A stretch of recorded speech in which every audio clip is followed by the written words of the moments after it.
नमस्कार, एनडीटीवी के राजस्थान चैनल में आपका स्वागत है और आप देख रहे हैं चुनावी चर्चा। आज चुनावी चर्चा में हम राजस्थान चुनाव में छोटी छोटी पार्टियां जो हैं वो क्या बड़ी पार्टियों के लिए एक चुनौती है, इस पे चर्चा करेंगे। इस बार भी बीएसपी, आम आदमी पार्टी, एलजेपी, आरएलपी जैसी पार्टियां जो है ताल ठोक रही हैं मैदान में। यहाँ तक कि बीजेपी की सहयोगी पार्टियों ने भी अपने उम्मीदवारों का ऐलान कर दिया है। हरियाणा में बीजेपी की सहयोगी पार्टी जेजेपी ने 6 उम्मीदवारों का ऐलान किया है, तो चिराग पासवान की पार्टी जो कि बिहार में बीजेपी की सहयोगी है, उन्होंने भी अपने उम्मीदवारों की घोषणा की है। वहीं महाराष्ट्र में एकनाथ शिंदे की शिवसेना जो बीजेपी के साथ वहाँ पर सरकार में शामिल है, उन्होंने भी अपने उम्मीदवार उतार दिए हैं। लेकिन क्या ये पार्टियां भी राजस्थान में उम्मीदवारों को जो 2 बड़ी पार्टियां हैं उसको चैलेंज दे सकती है, इसी बात पर हम चर्चा कर सकते हैं। हो सकता है बीजेपी की सहयोगी पार्टियां दबाव बनाकर सीट शेयरिंग में अपना हिस्सा लेने के लिए ये सब कर रही हों, लेकिन यह तथ्य गौर करने के लिए है कि 2018 के विधानसभा चुनाव में कांग्रेस और भाजपा के बीच 1% से कम वोटों का अंतर था। इसलिए छोटी छोटी पार्टियां भी यदि 1% वोट भी लाती है तो बड़ा उलटफेर हो सकता है। कांग्रेस को 39.30% वोट मिले थे, तो भाजपा को 38.77% वोट मिले थे, यानी 0.53% से कम वोटों का अंतर था। और इसी के वजह से 27 सीटों का फासला बढ़ गया। और इस बार निर्दलीय और छोटे दलों के सहयोग से निर्दलीय और छोटे दल जो हैं वो किसके लिए परेशानी का सबब बनेगा, ये एक देखने वाली बात होगी।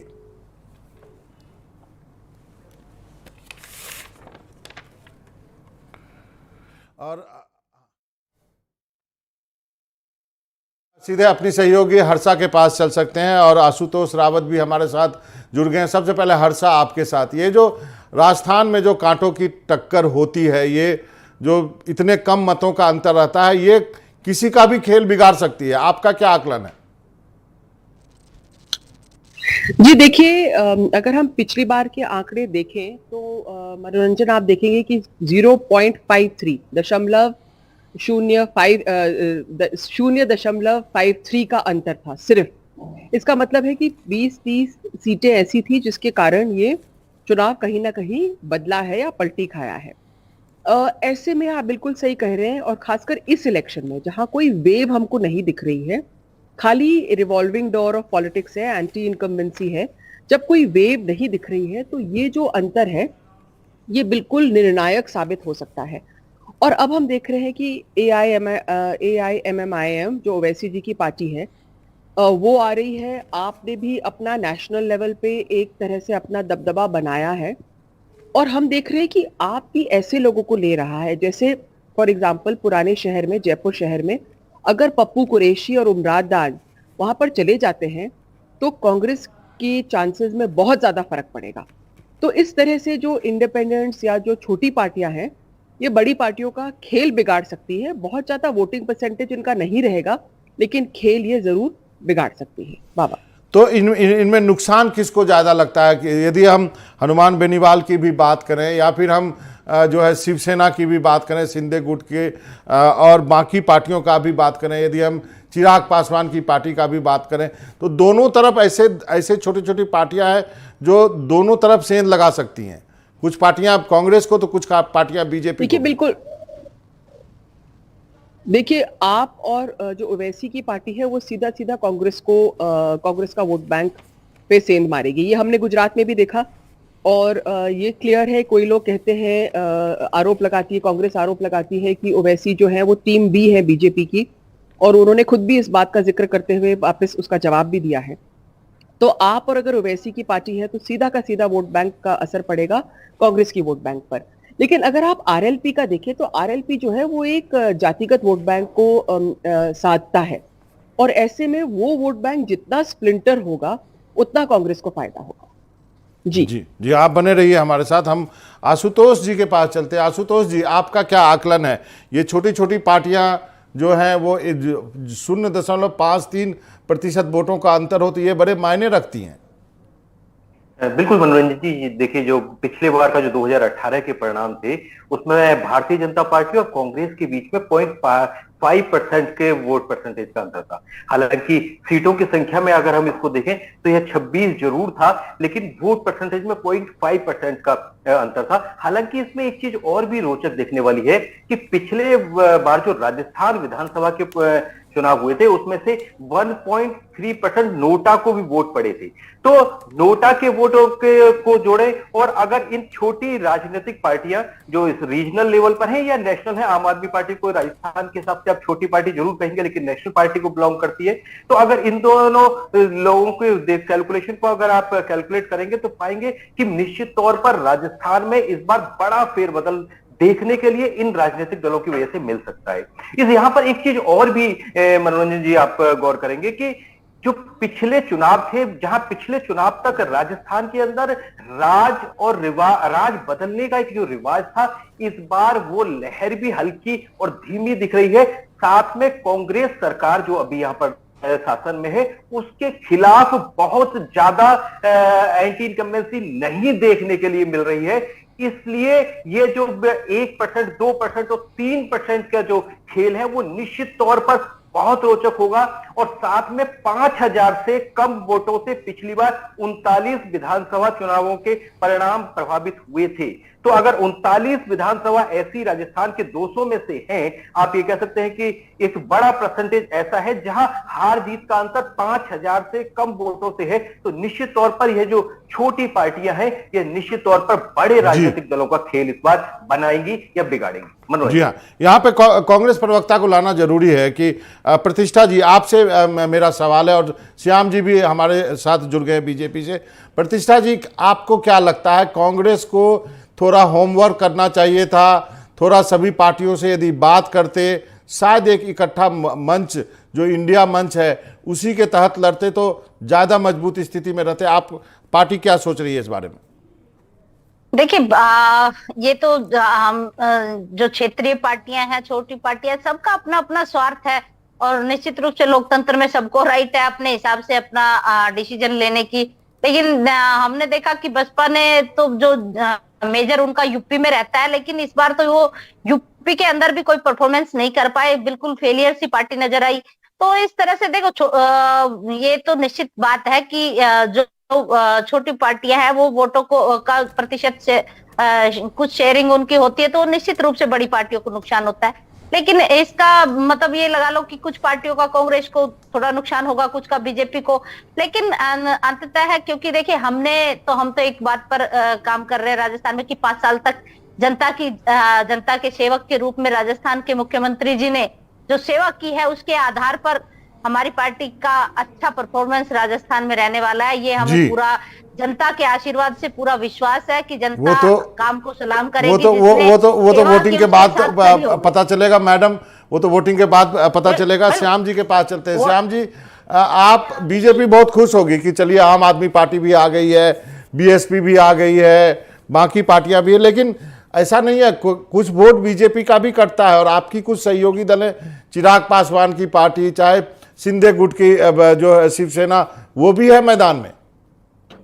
मनोरंजन जी, भारतीय जनता पार्टी का जो वोटर है, कोर वोटर, वो भारतीय जनता पार्टी को ही वोट करता है, वो कहीं इधर उधर छिटक के नहीं जाता।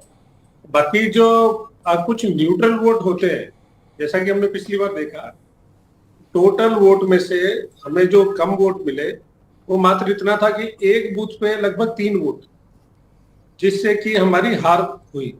लेकिन जिस प्रकार से हम देख रहे हैं कि जैसे पहले अशोक गहलोत जी बोलते आए अभी तक कि केवल मैं ही कांग्रेस हूं और कांग्रेस ही मैं, वो आज इनके पोस्टरों में भी दिख रहा है।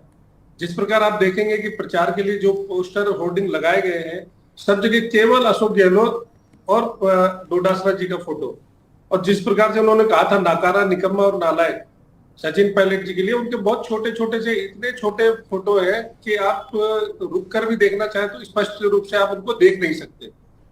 तो आज स्थिति जिस प्रकार से प्रदेश में आज कर्मचारी नाराज है, दीपावली जैसे त्योहार पे कर्मचारियों को राज्य सरकार तनख्वाह तक देने की स्थिति में नहीं है। तो ऐसी स्थिति में जब कर्मचारी नाराज, बेरोजगार नाराज, जो विद्यार्थी है वो नाराज, तो ऐसी स्थिति में हम देख रहे हैं कि भारतीय जनता पार्टी ये एक ऐसा विकल्प उनको नजर आ रही है जो कि आने वाले टाइम में राजस्थान का भविष्य, चलिए, उनके भारतीय जनता पार्टी के इसका मतलब आप मानते हैं कि छोटी पार्टियों से आपको कोई खतरा नहीं है। आपने पोस्टर की बात की तो हर्षा के पास चलते हैं। हर्षा, बीजेपी के श्याम जी का कहना है कि केवल जो है वो गहलोत जी के बड़े बड़े चेहरे हैं, बाकी कांग्रेस नेताओं के चेहरे पोस्टर से गायब है। आप बताइए, बीजेपी के पोस्टर में प्रधानमंत्री का चेहरा है या वहां के लोकल लीडर का चेहरा है? देखिए, बीजेपी जो है वो चुनाव प्रधानमंत्री के चेहरे पे ही लड़ रही है, बाकी लीडर्स का भी चेहरा है। लेकिन ये जो इलेक्शन है मनोरंजन, क्योंकि बीजेपी कोई एक फेस को प्रोजेक्ट नहीं कर रही है, तो कहीं ना कहीं ये इलेक्शन अशोक गहलोत वर्सेस नरेंद्र मोदी बन चुका है, वर्सेस प्राइम मिनिस्टर मोदी बन चुका है ये इलेक्शन। और इसमें भी हम देखते हैं कि जो पीएम है, जो सीएम है, वो डायरेक्टली पीएम से मांग करते हैं कि भाई आप नेशनल सिक्योरिटी फॉर एग्जांपल जो स्कीम वो मांग कर रहे हैं वो लेके आए। और उन्होंने यहाँ चुनाव प्रचार में मैदान में ये भी कहा है कि भाई आप कमल के फूल पे निशान पे लड़ रहे हो, लेकिन क्या कमल का फूल जो है वो रोड बनाएगा, सड़क बनाएगा? तो इसमें क्लियर है कि देखिए, वोटर जो है वो बीजेपी की एक स्ट्रैटेजी है कि वो किसी को प्रोजेक्ट नहीं करना चाहते हैं, लेकिन यहाँ पर जो इलेक्शन है वो क्लियरली सीएम वर्सेस पीएम एक तरह से इलेक्शन बन चुका है। मनोरंजन जी, आशुतोष जी, आप क्या कहेंगे? पोस्टर वॉर में सीएम वर्सेस गहलोत वर्सेस प्रधानमंत्री नरेंद्र मोदी हैं राजस्थान के चुनाव में, जबकि ये विधानसभा का चुनाव। किसके लिए फायदा है, किसको नुकसान है? आशुतोष जी। देखिए मनोरंजन जी, ये हम सब जानते हैं कि नरेंद्र मोदी की अपनी एक लोकप्रियता है। भारतीय जनता पार्टी पिछले 1 वर्ष से इस चीज के लिए मेहनत कर रही थी कि यह चुनाव नरेंद्र मोदी वर्सेस अशोक गहलोत हो, और मुझे लगता है कि शायद वो अपनी प्लानिंग में सफल भी रहे हैं।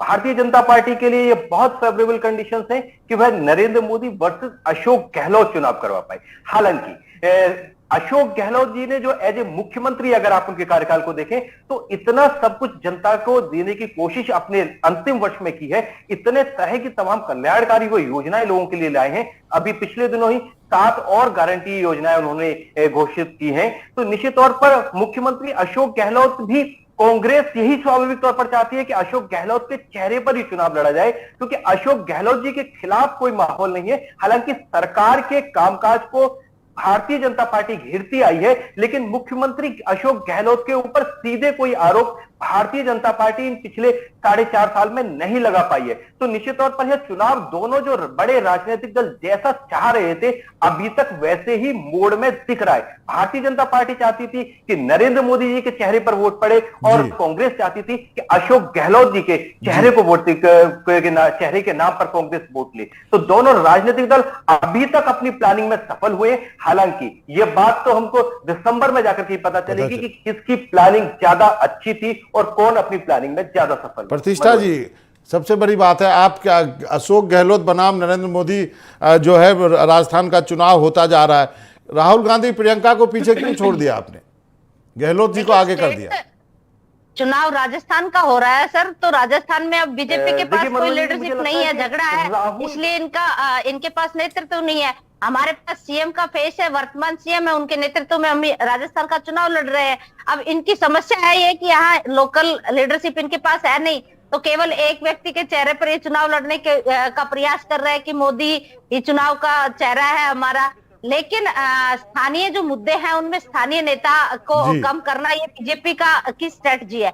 और हमारे यहाँ पर लोकल लीडर भी हमारे बहुत ही मजबूत है, तो सेंट्रल लीडर को राजस्थान का चुनाव है, राजस्थान के लोग लड़ते हैं, सेंटर हमारा पूरा सपोर्ट कर रहा है और हर जगह साथ में खड़ा है, कहीं कोई इशू नहीं है। जिस तरह से 5 साल तक गहलोत साहब ने काम किया है जनता का, तो निश्चित रूप से आज उनके नेतृत्व में मुख्यमंत्री प्रदेश के उनके नेतृत्व में हम चुनाव लड़ रहे हैं। और ये श्याम झा जी कह रहे थे, पोस्टर की बात कर रहे थे कि यहाँ पोस्टर में ऐसा है, लेकिन इनको अपना नजर नहीं आता कि इनके यहाँ क्या चल रहा है। ठीक है, इस तरह से तो श्याम जी से ही पूछ लेते हैं। तो मैडम श्याम जी से ही पूछ लेते हैं। श्याम जी, एक तो जवाब दीजिए कि आपके पोस्टर में केवल प्रधानमंत्री हैं। फिर एक मेरा सवाल है कि यदि आप बगल में हरियाणा है तो वहाँ से जेजेपी जो है वो भी कैंडिडेट खड़ा कर रही है, तो कम से कम दूसरे राज्यों में जो आप सहयोगी दल हैं, जो आपके साथ सरकार में है, कम से कम उनसे तो बात कर ली जा सकती थी ना। मनोरंजन जी, दोनों चीजों का जवाब दे देता हूं मैं। भाजपा कमल के फूल के निशान पे चुनाव लड़ रही है। और रही बात पोस्टर की, तो हमारे पोस्टरों में वसुंधरा जी भी है, सीपी जी भी है और राजेंद्र राठौड़ जी भी है। प्रतिष्ठा जी, उनको जवाब देने दीजिए जी। पोस्टर में वसुंधरा जी भी है, सीपी जोशी हमारे प्रदेश अध्यक्ष जी है, राजेंद्र राठौड़ जी जो नेता प्रतिपक्ष है वो भी है, मोदी जी भी है, अमित शाह जी भी है। रही बात कांग्रेस की, तो स्पष्ट हो गया मनोरंजन जी, जो बात करते थे कि आप मांगते मांगते थक जाओगे, मैं देता देता नहीं थकूंगा, ये तर्क देते थे अशोक गहलोत जी तनख्वाह नहीं दे पा रहे हैं और ओपीएस की बात करते हैं। तो ये आज स्पष्ट हो गया कि कितना बड़ा झूठ वो प्रदेश के सामने बोल रहे थे कि मैं ओपीएस लागू कर रहा हूं, आप तनख्वाह नहीं दे पा रहे हैं। जो मासिक जो आपका सैलरी देनी होती है वो कर्मचारियों को दे नहीं पा रहे दीपावली जैसे त्योहार पे, और आप ओपीएस की बात करते हैं। कितना बड़ा झूठ जो सामने आ गया कर्मचारियों के। आज कर्मचारी इस बात को लेकर के कर्मचारी बहुत नाराज है कि दीपावली जैसे त्योहार पर आप तनख्वाह देने की स्थिति में नहीं है। चलिए ठीक है श्याम जी, प्रतिष्ठा जी का जवाब ले लेते हैं। आप पे सीधा आरोप है प्रतिष्ठा जी, आप तनख्वाह नहीं दे रहे हैं और बोलते हैं कि अपनी झोली खाली कर रहे हैं कि मैं मांगते मांगते थक जाऊंगा, मैं देते देते नहीं थकूंगा। जी कि मैं फकीर हूं, वास्तव में श्याम जी जरा प्रतिष्ठा जी को बोलने दीजिए, आपका रिस्पांस, आप ही का रिस्पांस ले रहा हूं जी। प्रतिष्ठा जी, श्याम जी की पार्टी रोज नए झूठ गढ़ती है, कभी कहती है ये नहीं हो रहा, कभी कहती वो, केवल नेगेटिविटी फैलाने के अलावा, क्योंकि इनको ये डर है कि जिस तरह से ओपीएस को हमने लागू किया और आने वाले टाइम में हम ओपीएस कानून के तहत लागू करेंगे जिसमें इनकी सरकार कभी आई भविष्य में, तब भी उसको हटा नहीं पाएगी। तो इससे ये भयभीत होकर कर्मचारियों का ध्यान डाइवर्ट करने के लिए रोज नए झूठ लेके आ रहे हैं। राजस्थान जितना स्मूथली काम कर रहा है, राजस्थान का हर वर्ग खुश है। आप ग्रामीण अंचल के अंदर जाकर देखिए जिस तरह सरकार ने काम किया है। आज हमने 10 गारंटियां हम पहले दे रहे हैं और हमने पूरी की है। ये नहीं कि अभी वो बात तो सही है, गारंटी की वारंटी कौन लेगा, ये भी तो है। गारंटी की वारंटी हम ही लेंगे सर। और आप चलिए एक मिनट आप दोनों शांत हो जाइए। आप कौन सा श्याम जी, प्रतिष्ठा जी, आप दोनों रुकिए। हर्षा के पास चलते हैं। हर्षा के पास चलते हैं, उसके बाद मैं आशुतोष जी के पास। हर्षा, इन गारंटियों की वारंटी कौन लेगा, ये बताइए। देखिए, इसमें जो गारंटी की वारंटी है वो ये है कि मनोरंजन, हमने स्कीमें तो बहुत ज्यादा अनाउंस कर दिया है, लेकिन कहीं ना कहीं इसका इकोनॉमिक्स क्या है इसके बारे में कोई बात नहीं कर रहा है कि बहुत ज्यादा खर्चा पड़ने वाला है स्टेट एक्सचेकर पर। ये लास्ट ईयर में उन्होंने अनाउंस किया है। तो ये भी बड़ा सवाल है कि जो अगर आप इस तरह से रोल आउट करेंगे ये सारी गारंटीज तो कितना भार पड़ेगा, और पहले ही फिस्कल डेफिसिट राजस्थान में बहुत ज्यादा है। तो कहीं ना कहीं इसके जो पॉपुलर स्कीम है उनके पीछे जो इकोनॉमिक्स है उसके बारे में भी सोचना जरूरी है, जो हम देख रहे हैं कि इस डिबेट में उसको कोई नहीं लेके आ रहा है। सही बात का। मुझे ब्रेक लेना। आशुतोष जी, लास्ट एक कमेंट चाहूंगा इस पे। आपने गारंटी तो देते जा रहे हो, उसकी वारंटी क्या है? देखिए मनोरंजन जी, राजनीतिक दलों को इस बात से कोई फर्क नहीं पड़ता है कि उसकी इकोनॉमिक्स का क्या फर्क सरकार की स्थिति पर पड़ेगा। उनको कुल मिलाकर के चुनाव दिख रहा है, वोट दिख रहे हैं, और इस समय सरकार बनाने का गणित दिख रहा है। तो उनके पास एक ही गणित है कि कैसे हम 100 विधानसभा वाले राजस्थान में 100 से ज्यादा सीटें जीतने। बाकी गणित पर शायद मुझे लगता है कि चुनाव आने के बाद जो नई सरकार बनेगी वो सारे कैलकुलेशन को करेगी, लेकिन अभी कम से कम कोई राजनीतिक दल इस गणित में नहीं पड़ना चाहता कि राज्य की अर्थव्यवस्था पर इसका क्या प्रभाव पड़ेगा। जरूर, आप बहुत अच्छे। आपका आशुतोष जी, हर्षा, प्रतिष्ठा जी और श्याम जी, आप सबका बहुत बहुत शुक्रिया। आपने वक्त निकाला हमसे बातचीत करने के लिए।